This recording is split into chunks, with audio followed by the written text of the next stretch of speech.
بسم الله الرحمن الرحيم. إذا زلزلت الأرض زلزالها وأخرجت الأرض أثقالها وقال الإنسان ما لها يومئذ تحدث أخبارها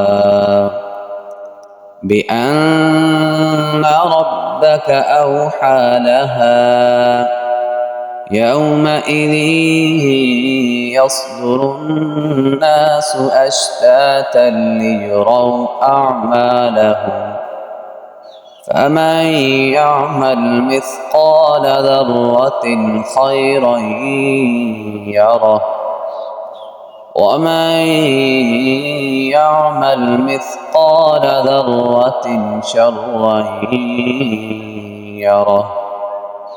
صدق الله العظيم.